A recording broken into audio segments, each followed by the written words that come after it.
Hello everyone, welcome back to my channel study material. कैसे हो आप सभी लोग? आई होप कि आप सभी ठीक होंगे। सो फ्रेंड, जो हमने कंप्लीट सीडीपी साइकोलॉजी की मोस्ट इम्पोर्टेंट सीरीज स्टार्ट की थी, उसी की नेक्स्ट वीडियो लेके आई हूँ। देखिए फ्रेंड्स, मैंने एस्टर 2022 के लिए पीआरटी, टीजीटी, पीजीटी, ठीक है, आपका 30 नंबर की जो सीडीपी साइकोलॉजी पूछी जाती है उसका कंप्लीट लगभग सिलेबस कवर करा दिया है। देखिए, अब जो टॉपिक बचे हैं 5 से 6 टॉपिक हैं। आज के इस वीडियो में 2 टॉपिक कवर कराने वाली हूँ। लगभग आपके 3-4 टॉपिक और बच जाएंगे, वो आपको नेक्स्ट वीडियो में एक साथ ही मैं आपके डाल दूंगी। जो स्टूडेंट नया जुड़ा है, ठीक है, जो स्टूडेंट नया वीडियो को वॉच कर रहा है तो वो सुन ले। मैंने अपने चैनल पर कंप्लीट सीडीपी साइकोलॉजी आपकी डाली हुई है। मैंने एक वीडियो डाली थी, लगभग 2 घंटे की है। सिर्फ 2 घंटे में मैंने आपके 12 टॉपिक कवर कराए थे। मोस्ट हेल्पफुल रहेंगे, कोई भी आपका लेवल हो, पीआरटी हो, टीजीटी हो, पीजीटी हो। एक वीडियो डाली थी जिसमें मैंने आपके 6 टॉपिक कवर कराए थे, ठीक है। 6 टॉपिक 6 नंबर दिला देंगे। और बता दूं, मैंने आपका जीन प्याजे सेपरेट वीडियो डाली हुई है। नैतिक कॉलवर्ग, जो कॉलवर्ग ने नैतिक विकास का सिद्धांत दिया था, उसकी सेपरेट वीडियो डाली हुई है। मनोविज्ञान की उत्पत्ति कैसे हुई, यहाँ से आपके एस्टेट में एग्जाम में क्वेश्चन जरूर आता है तीनों ही लेवल पे, वो मैंने आपको करा रखा है। और आपका सिगमंड फ्राइड, जो कि मोस्ट इंपोर्टेंट टॉपिक है, वो मैंने आपको करवा रखा है। और बाल विकास के सिद्धांत, ठीक है, ये 5 टॉपिक सेपरेट वीडियो इनकी डाली हुई है। एस्टर 2022 सीडीपी साइकोलॉजी से मैंने प्लेलिस्ट बना रखी है, ठीक है। आप प्लेलिस्ट सेक्शन में जाना, वहाँ पे आपको ये प्लेलिस्ट मिल जाएगी, ठीक है। बहुत ही अच्छे तरीके से समझाने की कोशिश की है। बहुत से स्टूडेंट कहते हैं कि मैम पीडीएफ दे दो। पीडीएफ मैं टेलीग्राम पे मेरा अबाउट सेक्शन में आपको जाना है, वहाँ पे टेलीग्राम का लिंक दिया हुआ है, वहाँ पे आपको पीडीएफ मिल जाएगी। बट मैं आपको बता दूँ, पीडीएफ में क्या है, मैं हेडिंग्स ज़्यादा मोस्टली जो एक्सप्लेन होता है वो बहुत ही कम लिखती हूँ। मैं अपने तरीके से चीज़ों को एक्सप्लेन करती हूँ। आप जब वीडियो को वॉच करोगे तो चीज़ें आपको बहुत ज़्यादा मिलेंगी, जितनी कि पीडीएफ में नहीं मिलेंगी। पीडीएफ से कई गुना चीज़ें मिलेंगी, क्योंकि मैं डीपली चीज़ों को आपको बताती हूँ। जब आप चीज़ों को समझोगे, और यहाँ पे मैं आपको ट्रिक के साथ उन चीज़ों को समझाने की कोशिश करती हूँ, एग्जाम्पल्स के साथ, जिससे कि आप समझ पाओ चीज़ों को। इसलिए पीडीएफ आपको मिल जाएगी रिवीजन के लिए। बट आपको वीडियो देखना आपके लिए बहुत ज़रूरी है। जब आप वीडियो को देखोगे, सिर्फ आपका रिवीजन हो जाएगा। एग्जाम टाइम पे पीडीएफ से रिवीजन कर लेना, ठीक है, आपके लिए बहुत हेल्पफुल रहेगा। बट आप जो है पीडीएफ के भरोसे मत रहना, आप वीडियो को वॉच करिए, चीज़ों को समझने की कोशिश कीजिए। एक एक टॉपिक में बहुत अच्छे से समझाने की वाली हूँ, ठीक है, आपके लिए बहुत हेल्पफुल रहेगा। मैंने लगभग आपकी सीडीपी साइकोलॉजी कवर करा दी है, ठीक है। ये आपका, इसमें आपका आरटीआई और आपका जो 2005 राष्ट्रीय पाठ्यचर्या की रूपरेखा एनसीएफ, ठीक है, वो मैं कवर कराने वाली हूँ। अब मैं बता दूं, आपके जो टॉपिक बचे हुए हैं सीडीपी साइकोलॉजी का, लगभग मैंने सारा ही, जितने भी आपके टॉपिक बनते हैं सारे ही करवा दिए। और जो मोस्ट इंपोर्टेंट टॉपिक है वो भी मैंने बता दिया कि ये मोस्ट इंपोर्टेंट है, यहाँ से क्वेश्चन एग्जाम में फंसेगा ही फंसेगा। और हर साल आता है, आप प्रीवियस क्वेश्चन उठा के देख लेना, हर साल आता है, ठीक है, ऐसा नहीं है।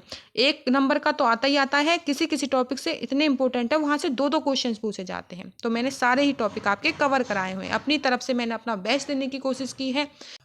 तो चलिए, ज़्यादा समय वेस्ट ना करते हैं, आज के टॉपिक की शुरुआत करते हैं। चैनल पर जो बच्चा नया जुड़ा है, चैनल को सब्सक्राइब ज़रूर कर ले।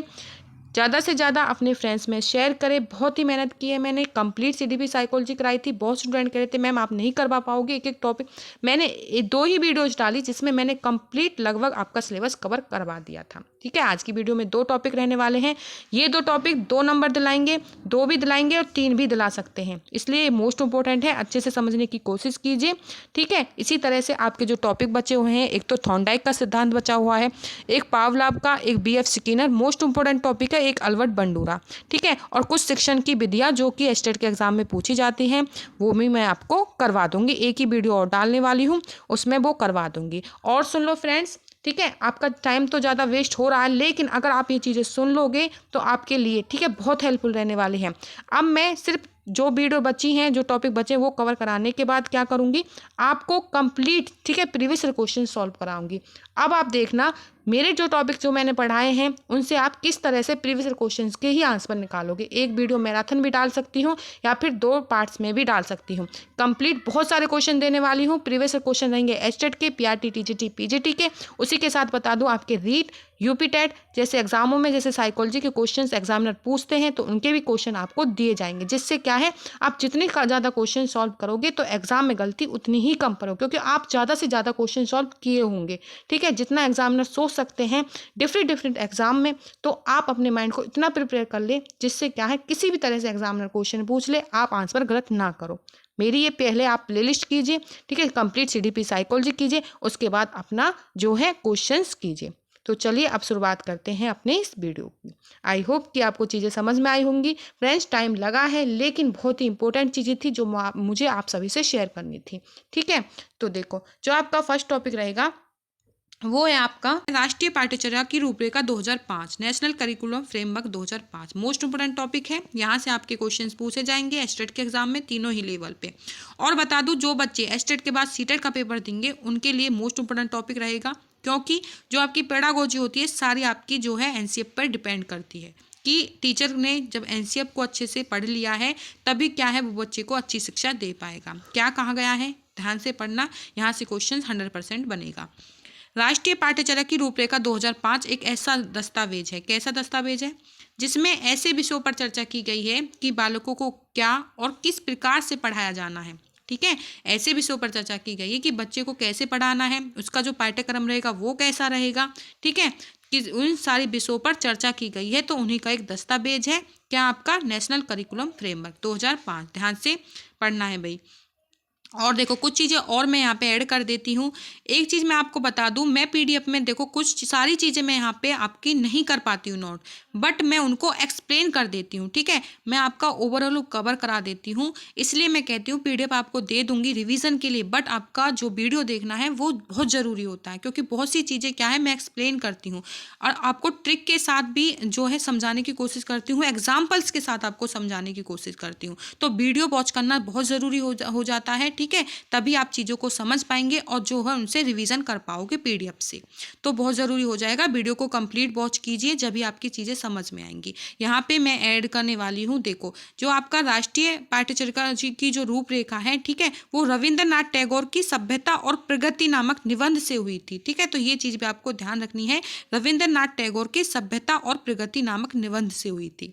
राष्ट्रीय पाठ्यचर्या की रूपरेखा 2005 के अनुसार स्कूली शिक्षा पाठ्यपुस्तक केंद्रित ना होकर बाल केंद्रित है, ठीक है। तो ये चीज़ भी आपको याद रख लेनी है। तो आगे बढ़ते हैं, राष्ट्रीय पाठ्यचर्या की रूपरेखा 2005 के सिद्धांत हम यहाँ पे करने वाले हैं। और देखो ये जो आपकी राष्ट्रीय पाठ्यचर्या की रूपरेखा है ना, वो संविधान की 8वीं अनुसूची में दी गई थी, ठीक है। तो ये चीज़ भी आप नोट कर लेना, 8वीं अनुसूची में ये दी गई थी। प्रोफेसर यशपाल की अध्यक्षता, ठीक है, प्रोफेसर यशपाल की अध्यक्षता में, ठीक है, तैयार किया गया था ये आपका दस्तावेज। तो ये चीज़ें और थी, तो आप ये ऐड कर लेना, लिख लेना, जो चीज़ें मैं बता रही हूँ साथ में नोट कर लेना। बाकी अब करते हैं राष्ट्रीय पाठ्यचर्या की रूपरेखा 2005 के सिद्धांत, जो कि मोस्ट इंपॉर्टेंट है, यहाँ से एग्जाम में क्वेश्चन जरूर बनता है।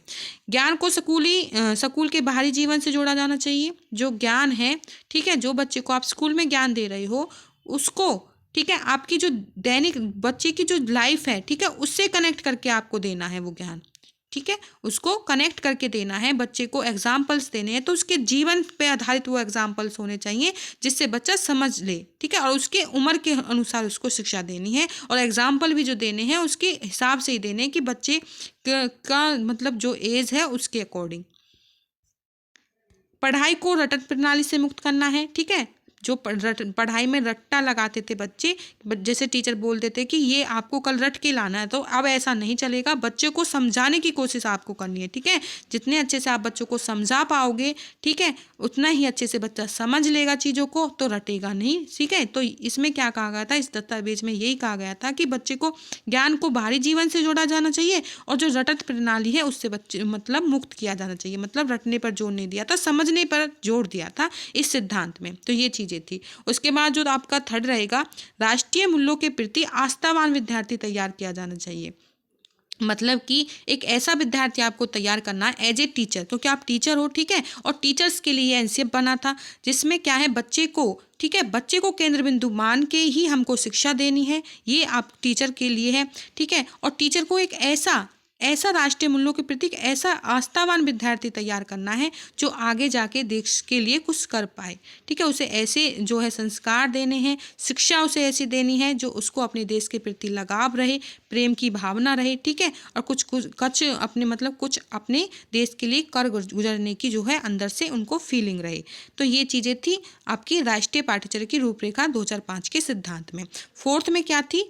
पाठ्यचर्या पाठ्य पुस्तक केंद्रित ना होनी चाहिए। ठीक है, जो पाठ्यचर्या है वो पाठ्य पुस्तक केंद्रित ना होनी चाहिए। सिर्फ जो आपको जैसे कि बच्चे पाठ्यक्रम होता है, जो सिलेबस होता है, सिर्फ उन्हीं से शिक्षा नहीं देनी चाहिए, बुक से तो देनी ही चाहिए, लेकिन जो शिक्षा है वो और भी चीज़ों मतलब ऐसी होती हैं जो बच्चों को शिक्षा दी जानी चाहिए, ना सिर्फ आपकी पाठ्यचर्या से ही रिलेटेड शिक्षा हो। तो केंद्रित पाठ्य पुस्तक केंद्रित ना हो। ठीक है, और भी चीज़ें उसमें इंक्लूड होनी चाहिए। विद्यार्थियों में दी जाने वाली शिक्षा को विभिन्न प्रकार की गतिविधियों से जोड़ा जाना चाहिए। जो विद्यालय में शिक्षा दी जा रही है उसको विभिन्न गतिविधियों के साथ भी जोड़ा जाना चाहिए। ठीक है, विद्यालय में जो शिक्षा है ना सिर्फ जो पुस्तक है उनकी ही शिक्षा हो, और भी चीज़ें हों खेलकूद की। ठीक है, और भी जैसे कार्यक्रम होते हैं, तो सारी चीज़ें होनी चाहिए विद्यालय की शिक्षा में। तो ये है कि जो विभिन्न गतिविधियां हैं उनको भी क्या है विद्यालय की शिक्षा में ही इंक्लूड होना चाहिए। मतलब ओवरऑल वो विद्यालय की शिक्षा कहलाएंगी, लेकिन वहाँ सिर्फ किताबी ज्ञान ही नहीं, बाकी चीज़ों का ज्ञान भी बच्चों को दिया जाना चाहिए। तो ये चीज़ थी आपकी किसमें? राष्ट्रीय पाठ्यचर्या की रूपरेखा 2005 के सिद्धांत में। ठीक है, तो ये चीज़ आपको ध्यान रखनी है, नोट कर लेना। जो चीज़ें एक्स्ट्रा बताऊँ तो आपको नोट करना है। आई होप कि आपको ये क्लियर हुआ होगा। उसके बाद चलते हैं राष्ट्रीय पाठ्यचर्या की रूपरेखा 2005 के प्रमुख सुझाव। प्रमुख सुझाव कौन कौन से हैं ये अच्छे से कर लेना भाई।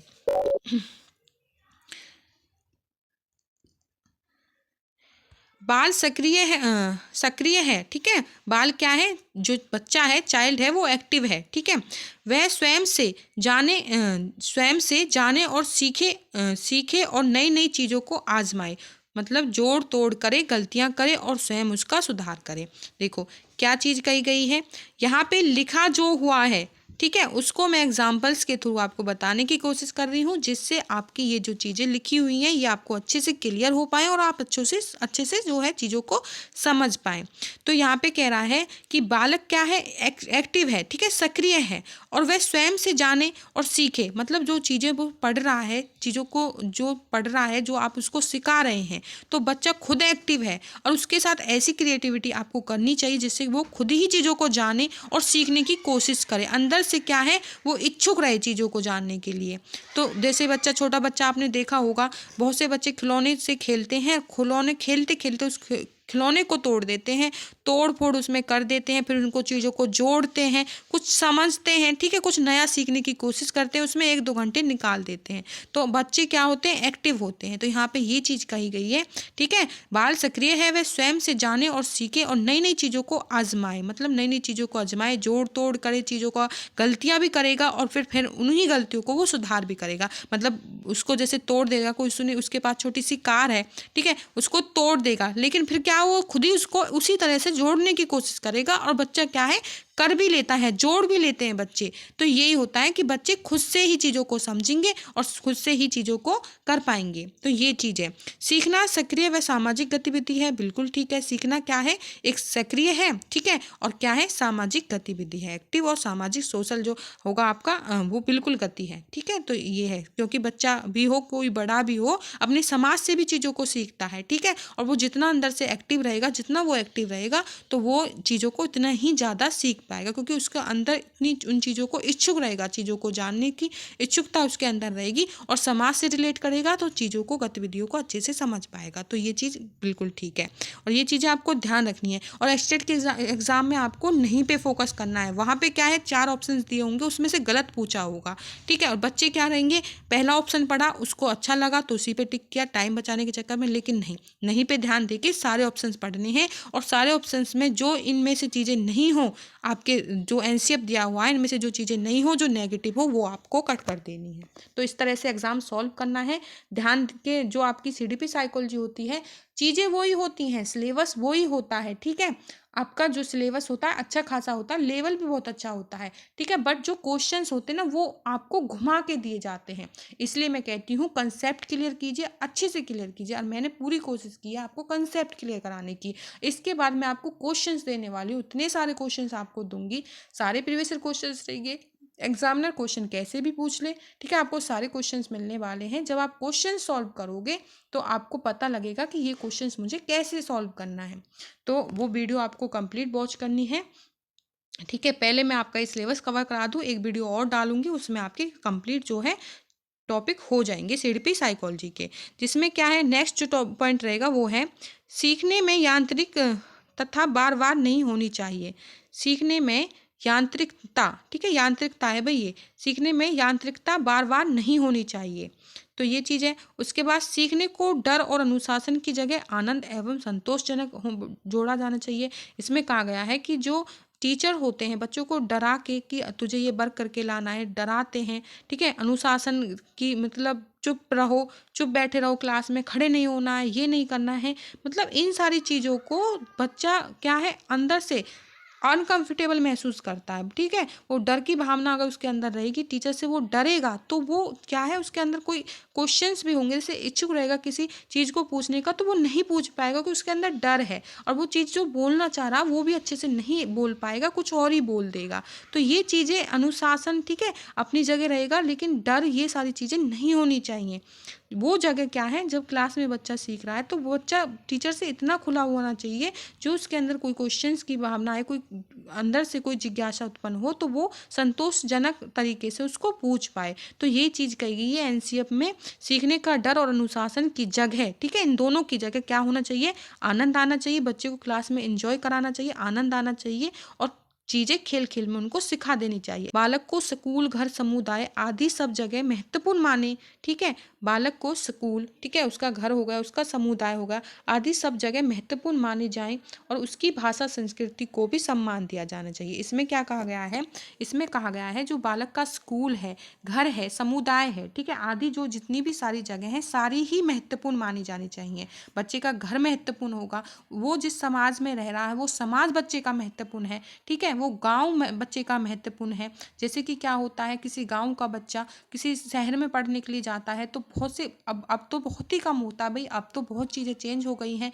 एनसीएफ के जो रूल है वो भी टीचर्स को मानने पड़ते हैं, ठीक है, वो सारी जगह फॉलो करने पड़ते हैं। बट पहले क्या था, पहले बहुत ही ऐसे देखा जाता था, अरे गाँव से आया पढ़ने के लिए, ये मतलब ये चीज़ें नहीं होनी चाहिए, उनको सम्मान देना चाहिए। वो किसी भी जाति का हो, कहीं से भी, उसका घर कहीं पर भी हो, किसी गांव से हो या शहर से हो, समुदाय कोई भी हो, उन सारी चीज़ों को बच्चे को महत्वपूर्ण मानना चाहिए, बच्चे को भी महत्वपूर्ण मानना चाहिए, ठीक है। उसकी कुछ भी भाषा हो, उसकी भाषा हो, संस्कृति को भी, ठीक है, भाषा संस्कृति है भाई, ये संस्कृत नहीं है, भाषा संस्कृति को भी सम्मान देना चाहिए, ठीक है। जैसे कि लैंग्वेज होती है गाँव में, अगर गांव में क्या होता है, कोई कितना भी पढ़ा लिखा हो, मैं अपनी भी बता दूं, ठीक है, मैं गांव से रिलेट करती हूँ, और कोई कितना भी पढ़ा लिखा हो लेकिन वो अपनी संस्कृति, उनकी जो मातृभाषा रहेगी वो उसको नहीं छोड़ पाते हैं, और उसका सम्मान भी करना चाहिए, टीचर्स का सम्मान भी करना चाहिए।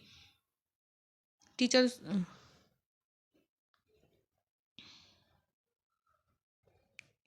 नेक्स्ट जो पॉइंट रहेगा, बालक को स्कूल, घर, समुदाय आदि सब जगह महत्वपूर्ण माननी चाहिए, ठीक है। क्या कहा गया भाई, इसमें ध्यान से समझना, ये है बालक को स्कूल, घर, समुदाय आदि सब जगह महत्वपूर्ण माने जाएं, उसकी भाषा संस्कृति को भी सम्मान दिया जाना चाहिए। कैसे, जैसे बालक का स्कूल हो गया, ठीक है, बालक का स्कूल हो गया, घर हो गया, समुदाय होगा, आदि सभी जगह महत्वपूर्ण मानी जानी। बच्चा किसी भी समुदाय से हो, ठीक है, गांव से हो, जैसे बहुत से स्कूलों में होता था, शहर में जब बच्चे पढ़ने के लिए आते थे, गांव से है ये बच्चा, तो ये इस तरह से उसको बहुत अजीब तरीके से देखा जाता था। लेकिन अब ऐसा नहीं है, अब तो बच्चा गांव से है, शहर से है, किसी भी समुदाय, किसी भी जाति का हो, सबको बराबर का ही दर्जा दिया जाता है। और जो एनसीएफ के रूल है वो भी टीचर्स को, स्कूल्स को मानने पड़ रहे हैं, ठीक है। तो ये सारी चीज़ें हैं, अब तो बहुत चीज़ें जो हैं चेंज हो गई हैं, ऐसा कुछ नहीं था, पहले ये था, ठीक है। पहले क्या था, जाति को भी देखा जाता था, तो ये सारी चीज़ें थी। उसकी भाषा संस्कृति को भी सम्मान देना चाहिए। जैसे कि बहुत से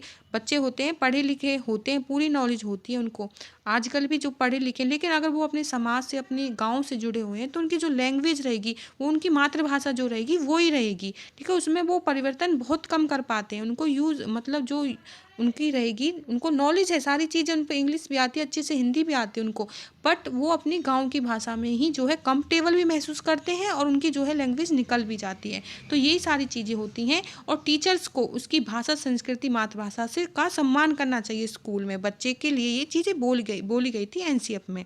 तो ये चीज़ें रहेंगी। उसके बाद प्राथमिक स्तर पर पाठ्यक्रम की सभी गतिविधियों में भाषा में गणित का महत्वपूर्ण स्थान माना गया है। ठीक है, जो प्राथमिक स्तर है उसके जो पाठ्यक्रम होगा, जो सिलेबस रहेगा, उसमें क्या है, भाषा में गणित का महत्वपूर्ण स्थान माना गया है। उसमें भी गणित को, चीज़ों को बच्चों को पढ़ाना है। ठीक है, नॉलेज देनी है स्टार्टिंग से। प्राथमिक स्कूलों में ये चीज़ें अब होनी चाहिए, पहले नहीं था भाई ये। ठीक है, मैं अपनी मम्मा से पूछी थी, मैंने, मम्मा कह रही थी कि हमारे टाइम पे जो 6th क्लास, जब हम आए थे 6th क्लास में, तब इंग्लिश हमने पढ़नी, मतलब इंग्लिश ABCD जब हमने स्टार्ट की थी पढ़नी, और मैथ भी।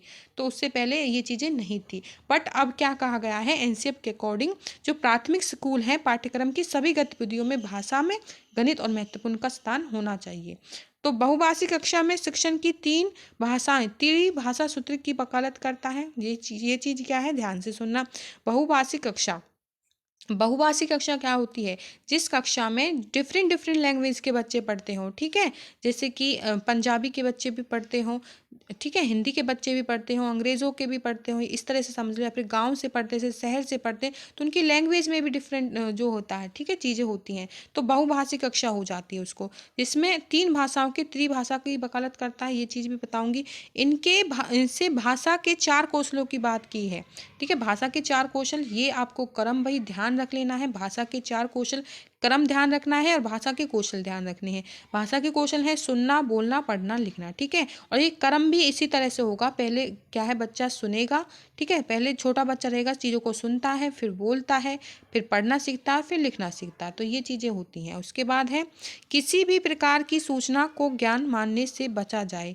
ठीक है, इसमें एनसीएफ में कहा गया है कि सारी चीज़ों को ज्ञान ना माने, ज्ञान ऑथेंटिक होना चाहिए, चीज़ें ऐसी होनी चाहिए कि हाँ भी ये ज्ञान है। तो सारी चीज़ों को ज्ञान मानने से भी बचना है, ये एनसीएफ में कहा गया था। ठीक है, विद्यार्थियों को दी जाने वाली शिक्षा में शिक्षण सूत्र, जैसे ज्ञात से अज्ञात की ओर। ठीक है, जो आपका एनसीएफ है उसमें कुछ शिक्षण सूत्र भी दिए गए थे। ठीक है, टीचिंग मेथड्स भी बताए गए थे, टीचर्स के लिए मोस्टली है ये सारी चीज़ें।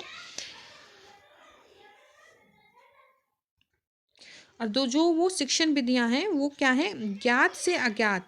ज्ञात से अज्ञात क्या रहता है भाई, जो चीज़ें उसको ज्ञात हैं। ठीक है, बच्चे को पहले वो चीज़ें समझानी है, और उसके बाद उसको क्या है, अज्ञात चीज़ों की तरफ ले जाना है। मूर्त से अमूर्त भी यही चीज़ रहेगी, मतलब कि सरल, पहले सरल चीज़ों से स्टार्ट करना है, और उसके बाद क्या है, सरल चीज़ों से स्टार्ट करके उसको कठिन चीज़ें तक ले जाना है। ठीक है, पहले उसके सरल चीज़ें करवाएंगे, और उसके बाद उसको कठिन चीज़ों को समझाएंगे। तो ये चीज़ें रहेंगी। उसके बाद सजा व पुरस्कार की भावना को सीमित किया जाना चाहिए। इसमें क्या भाई, सजा बच्चे को नहीं देनी है। ठीक है, एनसीएफ के अकॉर्डिंग अब बच्चों को सजा नहीं देनी है। जैसे कि बच्चों को सजा दी जाती थी, अगर वो जो लेसन उसको दिया गया है, क्वेश्चंस उसको दिए गए हैं, नेक्स्ट दिन उसने नहीं वो सुनाए हैं, तो बच्चे को सजा दी जाती थी, पनिशमेंट उसको किया जाता था। लेकिन अब नहीं करोगे। ठीक है, अब जो आप टीचर बनोगे तो ये चीज़ें आप नहीं करोगे। एनसीएफ के अकॉर्डिंग ये चीज़ें उसमें नहीं है, दस्तावेज में, ये गलत है बिल्कुल। पुरस्कार की भावना भी सीमित रखनी चाहिए, ऐसा नहीं है जैसे तुम किसी बच्चे को क्या है, उसने एक क्वेश्चन किया और उसको पुरस्कार दे दिया। ठीक है, टॉफ़ी दे दी, पेंसिल दे दी कि हाँ बेटा तूने बहुत अच्छा किया, ये नहीं है। उसने जैसे किसी टेस्ट में अच्छे मार्क्स लिए, या फिर स्कूल में एग्जाम्स में वो टॉप किया, तो तब उसको सम्मानित किया जाना चाहिए। तो ये चीज़ होनी चाहिए। ठीक है, ऐसा नहीं है कि उनको बार बार जो है पुरस्कार की दिया जाना चाहिए। ठीक है, और सज़ा, तो ये चीज़ें क्या है, सीमित होनी चाहिए, सीमित होनी चाहिए। ठीक है, और सज़ा में भी ये नहीं है कि अगर बच्चा कोई बहुत ही बड़ी गलती कर रही है तो उसको थोड़ी डांट भी लगानी चाहिए, थोड़ा बहुत उसको समझाना भी चाहिए। तो ये चीज़ें होंगी किसमें, आपके दस्तावेज में। उसके बाद चलते हैं सह शैक्षिक गतिविधियों में बच्चों के अभिभावकों को भी जोड़ना चाहिए भाई, बिल्कुल ठीक है। जो आपके पेरेंट्स हैं उनको भी शामिल किया जाना चाहिए। सभी जो आपकी स्कूल में जो भी आपकी शैक्षिक गतिविधियां होंगी, जो भी आपके कार्यक्रम होंगे स्कूल से, तो उनमें क्या है आपके बच्चों के पेरेंट्स को भी शामिल करना है। ये मोस्ट इम्पोर्टेंट है भाई। और अब किया भी ज़्यादा, जैसे पीटीएम वगैरह होती हैं तो टीचर्स और बच्चे रहते हैं और उनके पेरेंट्स रहते हैं, ठीक है। तो सारी चीज़ें उनमें होनी चाहिए। विशाल पाठ्यक्रम में मोटी किताबें और प्रणाली शिक्षा प्रणाली की असफलता का प्रतीक। देखो, इसमें क्या कहा गया है, इसमें कहा गया है भाई, विशाल पाठ्यक्रम व मोटी किताबें ठीक है, शिक्षा प्रणाली की असफलता का प्रतीक है। जो ये मोटी किताबें होती है ना, बहुत बड़ी बड़ी किताबें, और विशाल पाठ्यक्रम, विशाल मतलब बहुत ज़्यादा सिलेबस दिया जाता है, ठीक है। बच्चों को बहुत ज़्यादा सिलेबस दे दिया किसी क्लास में, और उसको मोटी मोटी किताबें दे दी गई, तो ये क्या है, ये चीज़ें असफलता की प्रतीक है। उसको बच्चे की एज के अकॉर्डिंग शिक्षा देनी है, उसके एज के अकॉर्डिंग उसको सिलेबस देना है, ठीक है। और क्या है, रटने पर उसको जोर नहीं देना है, उनको चीज़ों को समझाने पर जोर देना है। तो ये चीज़ें रहेंगी आपकी किसमें, एनसीईआरटी के अकॉर्डिंग, जो आपकी पाठ्यचर्या रेखा के प्रमुख सुझाव हैं ये, ठीक है। ये सारी जो सुझाव हैं भाई, ये टीचर्स को फॉलो करने हैं। जब आप गवर्नमेंट टीचर बनोगे तो ये सारे सुझाव आपको फॉलो करने पड़ेंगे। मूल्यों को उपदेश देकर नहीं, वातावरण देकर स्थापित किया जाना चाहिए। जैसे कि बहुत से टीचर्स होते हैं, भाषण देते हैं, ठीक है। तो भाषण दे बच्चा नहीं ध्यान से देगा, लेकिन उस तरह का वातावरण क्रिएट कर दिया जाना चाहिए। जैसे कि समाज से रिलेटेड आपको कोई चीज़ें करानी है, ठीक है, कुछ किसी टॉपिक पे कुछ बात इस बच्चों को समझानी है, तो आप क्या है, उस तरह का वातावरण स्थापित करें, या फिर एग्जाम्पल्स के थ्रू बच्चे को क्या है, इंटरेस्टिंग तरीके से चीज़ों को समझाने की कोशिश करें, उस तरह का वातावरण प्रदान करें, और जिससे क्या है, उन चीज़ों को वो समझ पाएगा। तो मूल्य को उपदेश देकर नहीं, वातावरण देकर स्थापित किया जाए। तो ये सारी चीज़ें रहेंगी। उसके बाद चलते हैं, पुस्तकालय में बच्चों को स्वयं पुस्तक चुनने का अवसर दिया जाना चाहिए। बिल्कुल, बच्चों को स्वयं अवसर दिया जाना चाहिए। सांस्कृतिक कार्यक्रमों में मनोरंजन के स्थान पर सौंदर्य बोध को बढ़ावा दे, बिल्कुल दे। शिक्षकों को अकादमिक संस्थान में नवाचार आदि समय को बुलाया जाए, ठीक है, ये भी ठीक है। अकादमिक संस्थान में नवाचार आदि समय पर बुलाया जाना चाहिए, ठीक है। समुदाय को मानवीय संसाधन के रूप में प्रयुक्त होने पर अवसर दे, ये सभी चीज़ें आपको फॉलो करनी है। मानसिक स्तर एवं योग्यता के अनुसार पाठ्यक्रम निर्धारित होना चाहिए, ठीक है। ये चीज़ मैंने आपको बता दी भाई, ठीक है, दोबारा नहीं बता रही हूँ। बच्चे के अकॉर्डिंग, बच्चे के एज के अकॉर्डिंग, उनके मानसिक स्तर योग्यता के अनुसार ही पाठ्यक्रम बच्चे को दिया जाना चाहिए। ये चीज़ें मैंने आपको बता दी। बालक के चहुमुखी विकास पर आधारित पाठ्यचर्या हो। चहुमुखी विकास क्या होगा, कि शारीरिक विकास भी हो, मानसिक विकास भी हो, सामाजिक विकास भी हो। ये आपके सभी क्या रहते हैं, आपके चहुमुखी विकास में आते हैं, ठीक है। ना सिर्फ आप बच्चे का हमको मानसिक विकास करना है, ठीक है, उसका चहुमुखी विकास पे जोर देना है। तो ये चीज़ आपकी किस में रहेंगी, पाठ्यचर्या में रहेंगी। सभी विद्यार्थियों हेतु समावेशी वातावरण तैयार करना चाहिए, तो सभी बच्चों को समान शिक्षा देनी है, ठीक है। ऊंच नीच नहीं देखनी है, जाति पाति नहीं देखनी है, शहर या गांव नहीं देखना है, ठीक है। या फिर कोई दृष्टिबाधित बच्चों की तो अलग ही दी जाती है। जैसे किसी बच्चे को अपंग है, किसी के हाथ में प्रॉब्लम है, ठीक है, किसी प्रकार से उसको डिसेबिलिटीज़ है थोड़ी बहुत, तो उसको क्या है, उसको भी और बच्चे नॉर्मल बच्चों के ही साथ शिक्षा देनी है। तो ये चीज़ें भी क्या रहेंगी, समावेशी वातावरण में रहेंगी। एनसीएफ 2005 की विधियाँ, करके सीखना, ठीक है, बच्चे को खुद से करके चीज़ों को सीखना है, लर्निंग बाय डूइंग। ये एनसीईआरटी 2005 की विधियाँ रहेंगी। ये 5 विधियाँ हैं, मोस्ट इंपॉर्टेंट है। बच्चे को खुद से करके सीखेगा तब वो अच्छे से सीख पाएगा। निरीक्षक विधि, ठीक है, खोज बच्चे को करनी चाहिए। उसमें क्या है, बच्चा जब खोजबीन करेगा तो अच्छे से सीख पाएगा। परीक्षण विधि इसमें शामिल है। सामूहिक विधि, सामूहिक विधि क्या रहती है, जब बच्चे इकट्ठा होकर, मतलब अपने फ्रेंड्स के साथ सर्कल बना के चीज़ों को सीखते हैं, एक दूसरे से क्वेश्चंस करते हैं, तो वो सामूहिक। मिश्रित विधि होनी चाहिए। ये सारी विधियाँ सम्मिलित होनी चाहिए। 5 विधियाँ हैं, ये मोस्ट इंपॉर्टेंट है, सीख लेना, ठीक है। मतलब ये विधियाँ आपको कर लेनी है, करके सीखना है। निरीक्षण विधि, ठीक है, चीज़ों की खोजबीन करना है। परीक्षण विधि होनी चाहिए, ठीक है। एनसीईआरटी में परीक्षण विधि भी शामिल की गई है। जब परीक्षण करेंगे तो पता चलेगा कि बच्चों ने कितना चीज़ें सीखी हैं, कितना नहीं। सामूहिक विधि बच्चों को करवानी चाहिए, समूह में बच्चों को सीखना है। मिश्रित विधि उसमें होनी चाहिए। तो ये हो गया आपका एनसीईआरटी 2005। आई होप कि मैंने आपको क्लियर करा दिया होगा, ठीक है। अच्छे से कर लेना। अगर चीज़ें समझ में नहीं आई हैं तो वीडियो को दोबारा से देख। नेक्स्ट जो टॉपिक रहेगा वो है आपका शिक्षा का अधिकार, ठीक है। RTE है वही है, ठीक है, ठीक कर लेना, वही क्या हो गया, RTE।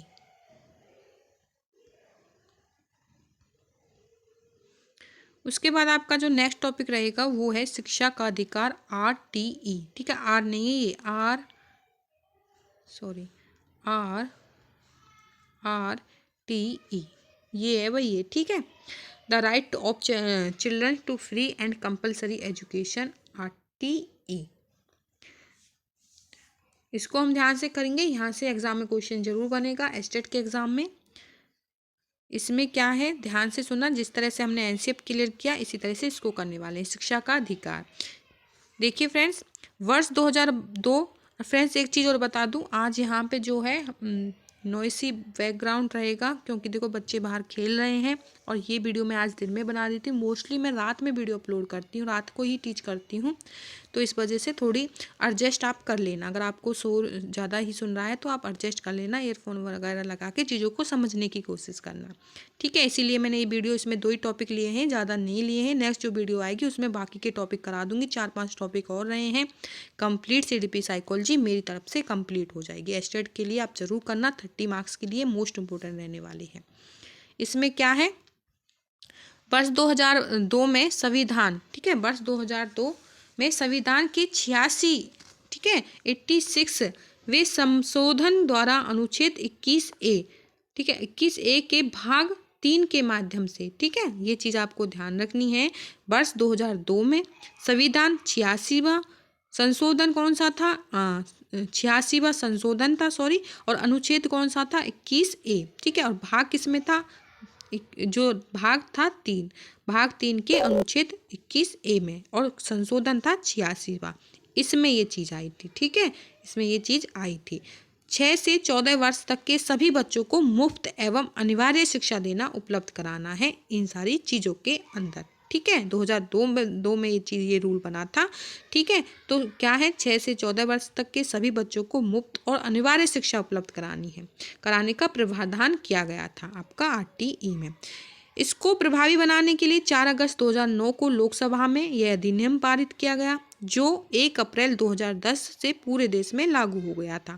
देखो, इसको प्रभावी बनाने के लिए 4 अगस्त 2009 को लोकसभा में, ठीक है, और यह अधिनियम जो पारित किया गया था वो 1 अप्रैल 2010 से पूरे देश में लागू हो गया। तो मोस्ट इंपॉर्टेंट चीज़ें ध्यान रखना, यहाँ पे भी RTE कर लेना भाई। ऑफिशियल नाम है, ये PDF मैंने नहीं बनाई, मैंने अपने हस्बैंड से बनवाई थी, ठीक है, उसको मटेरियल दिया था, मुझे टाइम नहीं था, उन्होंने गलत कर दिया यहाँ पे, उनको क्या पता RTE क्या होता है, उन्होंने RTR की जगह ई के साथ जगह जो है R कर दिया है, ठीक है।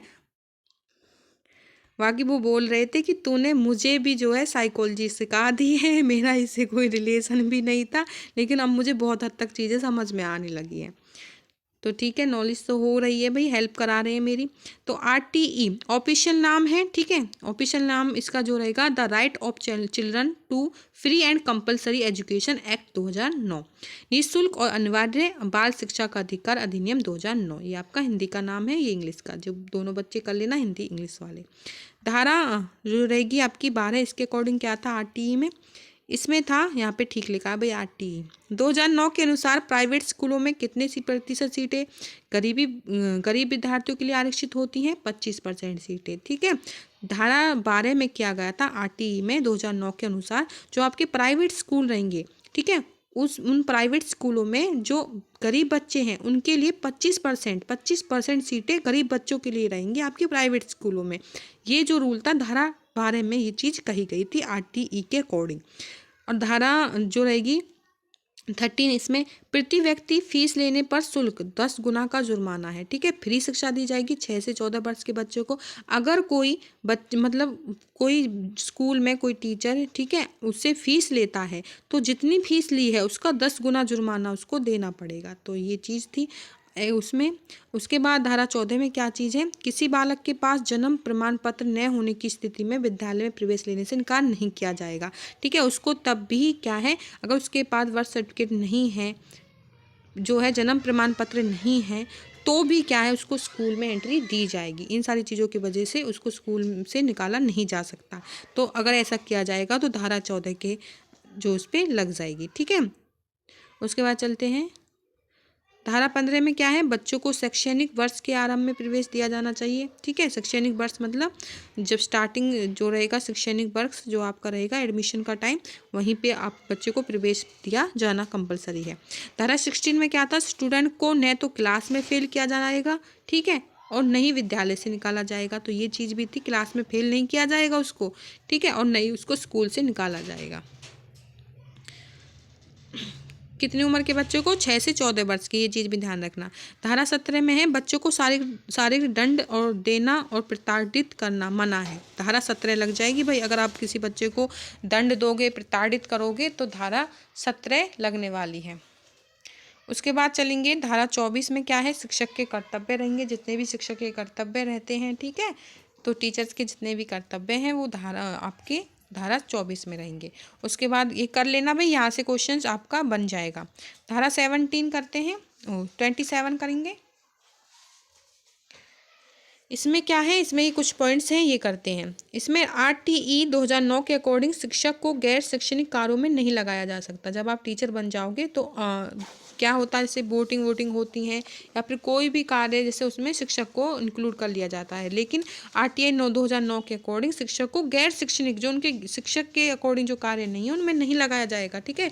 जनगणना, चुनाव, आपदा प्रबंध को छोड़ के, ठीक है, इनमें तो लगाया जाता है। मैं भी तो कहूँ, अभी देखा है मैंने, ठीक है, इनमें लगाया जा रहा है टीचर्स को, तो इनमें तो इनको छोड़कर इनमें तो लगाया जाएगा, जनगणना करने में, चुनाव करने में। बाकी इनसे अलग जो कोई गैर शैक्षणिक कार्य रहेंगे उनमें टीचर्स को नहीं लगाया जाएगा। तो ये चीज़ें थी।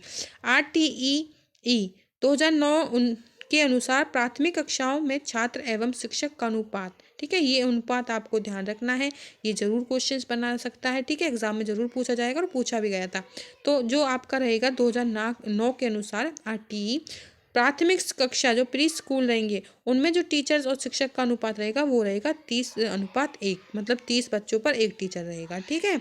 उसके बाद करते हैं RTE 2009 के अनुसार कक्षा 1 से 8 तक यदि प्रवेश दिए गए सदस्यों की संख्या 200 से अधिक है, ठीक है, 1 से 8वीं तक का स्कूल है और उसमें जो प्रवेश दिए हैं मतलब विद्यार्थी हैं, अगर 200 से अधिक है तो विद्यार्थी एवं शिक्षक का अनुपात 40:1 भी हो सकता है, ठीक है। तो ये चीज़ भी ध्यान रखनी है।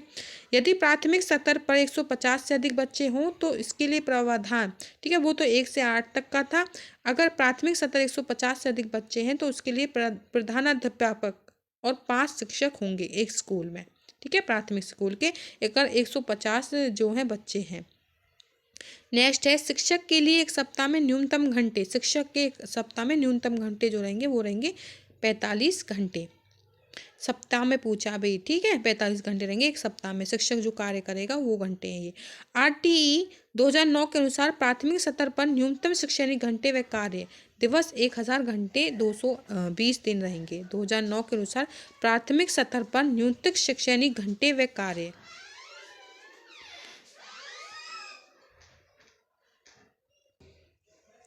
तो ये चीज़ है भाई, ठीक है। RTI 2009 के अनुसार किस कक्षा तक बालक को निष्कासित नहीं किया जा सकता? कक्षा 8 तक। कक्षा 8 तक तो बच्चे को कंपलसरी है पास करना, ठीक है, तो ये चीज़ ध्यान रख लेना।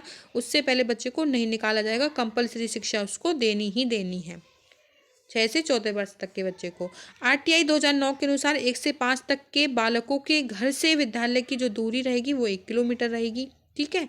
और RTI 2009 के अनुसार SMS का अध्यक्ष जो होता है वो अभिभावक है, ठीक है, SMS का अध्यक्ष, तो ये चीज़ भी आपको ध्यान रख लेना, SMS का अध्यक्ष, ठीक है। और SMS की फुल फॉर्म भी समझ लो भाई, फिर समझोगे, पूछोगे मैडम SMS क्या था, तो ये आपका S से स्कूल है, M से मैनेजमेंट आपका, ठीक है, और उससे C से आएगा आपका कम्युनिटी, तो ये चीज़ ध्यान रख लेना, SMS की फुल फॉर्म भी, तो ये चीज़ रहेगी। इसका अध्यक्ष कौन रहेंगे? अभिभावक रहेंगे। अच्छा, ये हो गया भाई। उसके बाद है ये वाला पॉइंट, इस अधिनियम के अनुसार स्कूल के विकास के अनुदान एवं खर्च का उत्तरदायित्व विद्यालय प्रवर्धन समिति का होगा, ठीक है, जो स्कूल में कोई कार्य होगा उसका जो खर्च होगा तो उसका जो उत्तरदायित्व रहेगा, ठीक है, उस प्रबंधन जो रहेगा समिति का रहेगा, तो ये चीज़ आपको नोट रखनी है। RTI 2009 के अनुसार विशेष आवश्यकता वाले बच्चों को किस शिक्षा व्यवस्था के अंतर्गत पढ़ाना चाहिए? ये समावेशी शिक्षा व्यवस्था रहेगी, ठीक है, समावेशी शिक्षा के अकॉर्डिंग बच्चे को पढ़ाना है RTI 2009 के अनुसार, RTE के अनुसार। शिक्षा अधिकार अधिनियम 2009 के क्रियान्वयन के बाद कक्ष आयु के अनुसार अधिक समझातीय है, ठीक है, जो शिक्षा अधिकार 2009 के अनुसार क्रियान्वयन के बाद, ठीक है, कक्ष आयु के अनुसार अधिक समझातीय होगा, अधिक समझातीय होगा। आरटीआई 2009 के अकॉर्डिंग दिव्यांग बच्चों के लिए मुफ्त शिक्षा 18 वर्ष तक रहेगी। ठीक है, जो दिव्यांग बच्चे रहेंगे कंपलसरी तो मैंने आपको बता दी 6 से 14 रहेगी, लेकिन दिव्यांग जो बच्चे रहेंगे जैसे कि जो बच्चे अंधे हैं उनको ये शिक्षा 18 वर्ष तक दी जाएगी। ठीक है, 14 से इनको एक्स्ट्रा दी जाएगी, 18 वर्ष तक इनको शिक्षा दी जाएगी। तो ये सारी चीज़ें थी आपकी आरटीआई। आई होप कि आपको क्लियर हुआ होगा। ये पॉइंट अच्छे से कर लेना, इनसे ही क्वेश्चन अगर आरटीआई से क्वेश्चन आया आरटी से तो आपका एक क्वेश्चन पक्का है। ठीक है, एनसीएफ से भी एक क्वेश्चन आ सकता है। ठीक है, एक एक नंबर 2 नंबर तो पक्के हैं ही भाई, 3 भी पूछ ले, कुछ नहीं पता, सिलेबस कवर करना है। ठीक है, मैंने तो अपनी तरफ से सारी चीज़ें कवर कराई हैं। तो वीडियो को ज़रूर कंप्लीट वॉच कर लेना। अगर जिस बच्चे ने स्किप करके देखा है तो चीज़ों को ध्यान से देख लेना, पढ़ लेना। ठीक है, नोट्स बना लेना, साथ में एक्सप्लेनेशन अच्छे से क्या है वीडियो देखना ज़रूरी है। पीडीएफ अगर चाहिए तो कमेंट करके बताना, सभी बच्चे कमेंट करेंगे तो पीडीएफ भी आपको दे दी जाएगी। Thank you friends. चैनल पर सब्सक्राइब कर लेना, चैनल पर नए हो तो ज़रूर सब्सक्राइब करना, और लाइव इसको आपको क्या है, चैनल पर नए हैं तो चैनल को सब्सक्राइब करना है, लाइक करना है वीडियो को, कमेंट करके ज़रूर बताना है वीडियो कैसी लगी। Thank you.